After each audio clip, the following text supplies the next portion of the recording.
Hey adventurers, Jason. My brother recently set a lap time on the Nürburgring Nordschleife without assists in the Hoonicorn and challenged me to beat it. It's a free car, so if you played Forza 7, you'll likely understand why I was hesitant. If you haven't played it, or just haven't raced this car, let me fill you in. It's a 260 mile an hour, all-wheel drive monster that makes it harder to corner than it is to stomach the cancer coming from the Rick and Morty fanbase.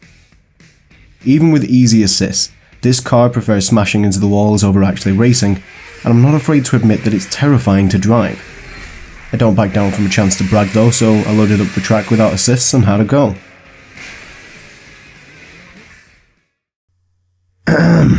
To practice, I loaded up the track and had a go. Look, I'm perfectly okay with admitting my mistakes, but I draw the line at showing you them in real time. Instead, I'm going to talk about what the Hoonicorn taught me, while I replay my best lap plays in the background. I normally play on medium assists.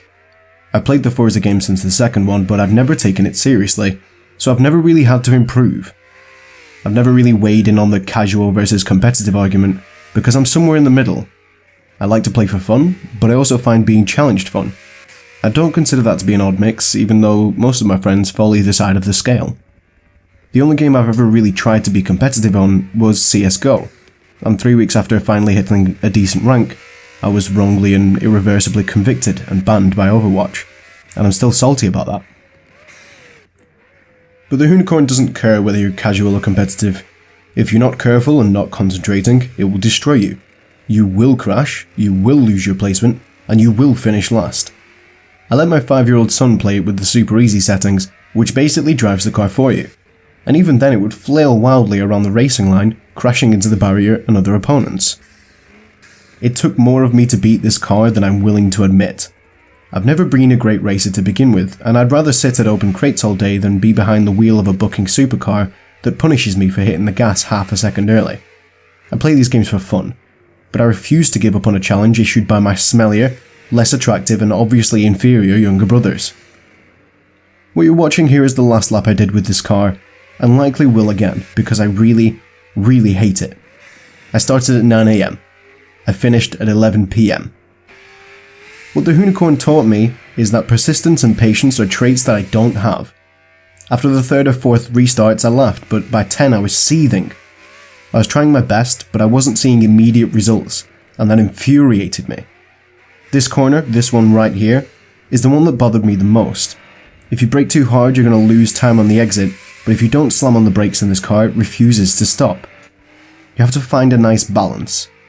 Finding balance is always something that I've struggled with in every aspect of my life. With school, it was balancing my work, my games, and my social life. College added a job on top of that. 2 years after I left college, I had a child. Now I'm not sure if you're aware, but that's a pretty huge deal, and quickly threw any sense of balance out of the window. It's been a similar scenario with YouTube. When I started, it was for fun.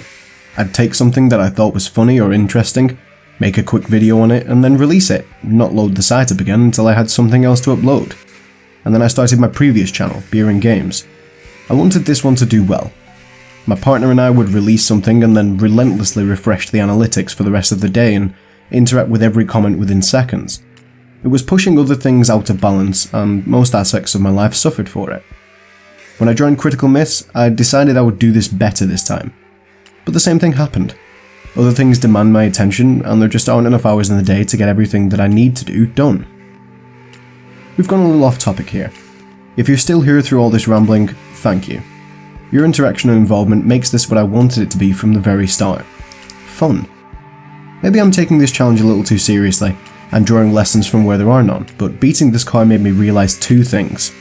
First, I can't always get everything perfect first time, and that's okay. In the end, I didn't beat my brother's score, but we were both super happy that we'd been able to nail a decent lap. Trying again and building on what works is a good way to improve at anything. I promise I'll be putting more effort into YouTube in the coming months, and where that'll take us, I'm not sure. I plan to experiment with the kind of content I produce, like this video. Some things you might like, others you might hate, but whatever the outcome, I'm very happy that you're here with me. Secondly, I really fucking hate this car, this track, and fuck this fucking game.